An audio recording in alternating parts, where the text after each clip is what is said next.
ces annonces donc du Premier ministre François Bayrou avec des coupes très claires, notamment sur la modération des dépenses sociales et de santé, 5,5 milliards à récupérer. Ici, on fait le point avec Manon Martel. Nous en parlons juste après sur le plateau. Pour se soigner, les malades vont devoir dépenser plus. Le gouvernement veut économiser 5 milliards d'euros sur le budget de la santé. La franchise médicale va doubler sur les médicaments et les actes paramédicaux. Chaque année, un patient doit payer 50 euros de sa poche maximum. En 2026, cette somme passera à 100 euros. Un effort financier qui divise les clients de cette pharmacie. Ça permettra peut-être de réguler les abus. Il me semble que les Français consomment beaucoup plus de médicaments de ce dont ils ont besoin. Je pense que c'est des économies de bout de chandelle et c'est vraiment pas comme ça qu'il va réussir à gratter ces 40 milliards d'euros de budget. Une facture plus lourde également pour les patients en affection longue durée. La prise en charge des ALD coûterait plus de 12 milliards d'euros par an à l'État. Dès 2026, les médicaments sans lien direct avec la maladie du patient ne seront plus pris en charge à 100%. Une proposition faite il y a 15 jours à peine par l'assurance maladie. Dans le viseur du Premier ministre également, les arrêts maladie. Les personnes arrêtées depuis plus d'un mois ne seront plus obligées de consulter un médecin du travail pour reprendre leur activité. Elles pourront simplement voir leur médecin généraliste déjà débordé. On essaye de faire le mieux possible notre boulot dans un système qui aujourd'hui marche à flux tendu avec une incapacité à accueillir tous les patients. En 2024, les arrêts de travail ont coûté plus de 17 milliards d'euros à l'État. On en parle avec vous, Bruno Megarban. Soyez le bienvenu.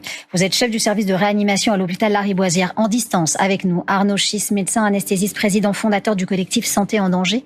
Je suis ravie de vous accueillir tous les deux. On va reprendre peut-être point par point ce qui a été ici proposé, messieurs, par le gouvernement. Est-ce que vous pensez globalement que si on dit que le pronostic vital de l'État est engagé, le pronostic vital de la santé ne va pas beaucoup mieux? Est-ce qu'on est d'accord pour dire ça ? Oui, malheureusement, l'État est déficitaire et vit au-dessus de ses moyens. La sécurité sociale est également en grand déficit, 22 milliards d'euros de déficit, et les choses se creusent avec une estimation d'une augmentation des dépenses de plus de 10 milliards. Il faut donc faire des économies, c'est-à-dire réduire les dépenses inutiles pour la santé. On n'a plus le choix. Malheureusement, il faut savoir que la population vieillit, les maladies se complexifient, le coût des traitements augmente, la population se paupérise, le diagnostic se fait de plus en plus en retard car les moyens de prévention sont faibles. Il y a donc une augmentation des besoins. Encore faut-il orienter l'argent dont on dispose vers les bonnes cibles et réduire les dépenses inutiles, ou en tout cas les limiter au maximum. Arnaud Chiche, lorsque le ministre hier explique deux pans, d'abord ce fameux forfait ticket modérateur passant de 50 à 100 euros dans l'année, et puis aussi tout ce qui concerne les affections longue durée, notamment sur le déremboursement de médicaments qui ne seraient pas en lien avec cette pathologie. Qu'est-ce que ça vous évoque ? Ça m'évoque qu'en fait, le Premier ministre va faire payer aux malades les incompétences de gestion de l'État. Parce qu'en fait, si les malades doivent porter une charge pharmaceutique plus élevée, encore faut-il qu'ils aient accès à une pharmacie, puisqu'on est aussi en train de faire la fête des pharmaciens et qu'il y a des pharmacies qui vont fermer. Et si on dit à des patients qui sont atteints de maladies chroniques que certains médicaments seront plus remboursés, ils ne les prendront pas. Parce que la précarité, c'est ça, madame. Moi, je bosse dans le Pas-de-Calais, dans les coraux. Ils ne les prendront pas. Ça veut dire qu'on entrave le curatif, alors même, comme vient de le dire mon maître Bruno Megarban, alors même qu'on ne fait rien pour le préventif. Donc, moi, je prétends, avec beaucoup de conviction, que ça va être encore pire. Ça va être encore pire. Il y avait déjà pas assez de médecins, il y a déjà des déserts médicaux, il y a déjà des infirmiers libéraux qui bossent pour des pacotilles, il y a déjà des médecins généralistes qui sont dans la rue depuis 2 ans, on ne valorise pas le travail de nuit. Et là, on vous dit qu'on va faire des économies. Alors moi, je prétends que ces gens-là sont des nullards et qui ne savent pas faire, et que tant qu'on confiera aux politiques l'organisation de la santé en France, on s'exposera à des décisions complètement hors sol. Ils ne savent pas, ces gens-là à Paris, entourés de trentenaires qui sortent de l'école, ils ne savent pas ce que c'est aujourd'hui une EHPAD, ils ne savent pas ce que c'est un brancard sur un service d'urgence, ils ne savent pas à quoi sert une pharmacie dans un petit village de Corrèze, quand la pharmacienne va prendre sa voiture pour aller apporter des médicaments à des gens qui peuvent même pas se déplacer, ils sont déconnectés. Et moi, je suis pour rétablir une gestion de la santé au niveau local, préfectoral, avec les élus locaux, et qu'on arrête de faire ces chats, qu'on arrête de les laisser faire. Ils font n'importe quoi. Arnaud Chiche, c'est pas gagné avec les collectivités locales qui vont avoir moins de financement, s'occuper aussi de la santé. Est-ce que c'est pas utopique, même si on peut vous rejoindre sur beaucoup de points?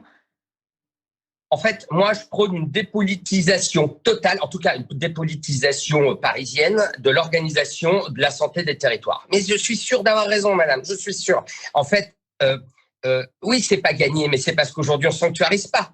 Vous voyez, aujourd'hui, en fait, François Bayrou, on aurait dû être dans un système qui l'empêche de prendre ces décisions-là, en ayant face à lui les maires des villes, des syndicalistes, des préfets qui disent « Ah non, non, non, ça c'est pas possible ». Parce que dans le bassin béthunois, pour prendre un exemple, il n'y avait pas de SMUR cette nuit. Donc non, on va pas baisser on va pas restreindre l'accès aux soins des gens. Mais vous savez, encore une fois, hein, on est en train de restreindre le curatif, alors que, comme l'a dit professeur Megarben, on soigne déjà les gens en retard. Et enfin, Jeanne Baron, 5 ans après le Covid, quel bras d'honneur on fait aux Français là, quel bras d'honneur. On revient vers vous dans un instant, Arnaud Chiche. Il faut dépolitiser cette gestion de la santé. Vous rejoignez Arnaud Chiche. Est-ce qu'en fait, on est, comme l'a dit Arnaud Chiche, avec des dirigeants qui ne comprennent rien à votre métier et à leurs enjeux? On va dire, je serais un peu plus nuancé que Arnaud. En fait, nous sommes dans un système de financement solidaire de la sécurité sociale. Et c'est un avantage que nous avons tous, c'est-à-dire que quel que soit notre revenu, on peut bénéficier de la même qualité des soins aujourd'hui. Le risque, évidemment, c'est que avec les déficits qui s'approfondissent, eh bien, ce système, malheureusement, s'effondre et qu'on aille vers un système à l'anglo-saxonne, c'est-à-dire où, effectivement, chacun cotise pour lui-même et donc le système va avantager ceux qui ont des revenus élevés et des moyens financiers et tout le reste, eh bien, devra attendre pour se faire opérer ou pour avoir les bonnes thérapeutiques. Est-ce que vous pensez aujourd'hui que ce sont les malades très clairement qui sont ciblés? Personne n'est malade par envie. On ne prend pas des médicaments parce qu'on s'ennuie en réalité. On ne les prend pas comme des bonbons. Est-ce que vous pensez que ces malades sont ciblés? Évidemment, le risque, en fait, c'est d'aller vers les mesures les plus simples, telles qu'elles ont été rapportées. Alors, malgré tout, je nuancerai.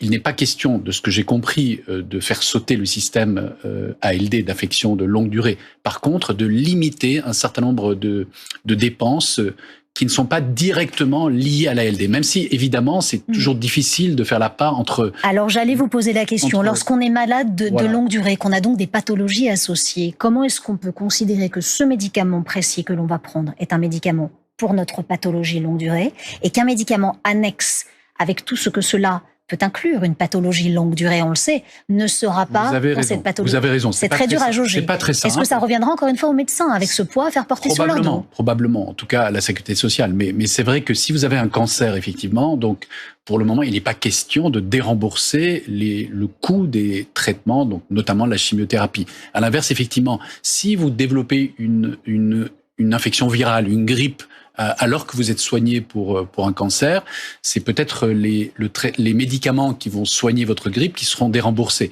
Même si, évidemment, alors la question est de savoir, est-ce que vous n'avez pas fait la grippe parce que vous avez un cancer et que vous avez des chimiothérapies qui vous affaiblissent? Vous parliez à l'instant de mesures simples. Est-ce que vous considérez qu'elles sont simplistes? Et je me permets de poser aussi la question à Arnaud Chiche, si vous le permettez. Probablement, c'est le plus simple. Parce que, évidemment, quelle est l'alternative? Simple ou simpliste? Simpliste, c'est négatif. On passe à côté de l'essentiel, non?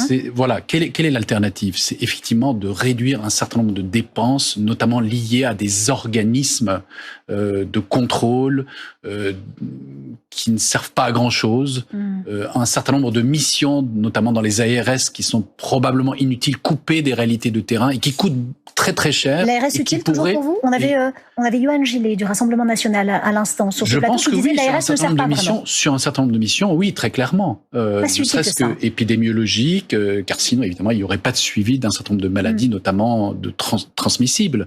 Par contre, sur d'autres missions, il y a une sorte de millefeuille de responsabilités. Et là, je crois, on peut vraiment sabrer dans les dépenses, réduire un certain nombre de budgets. Mais là, c'est beaucoup plus difficile à mettre en place. Arnaud Chiche.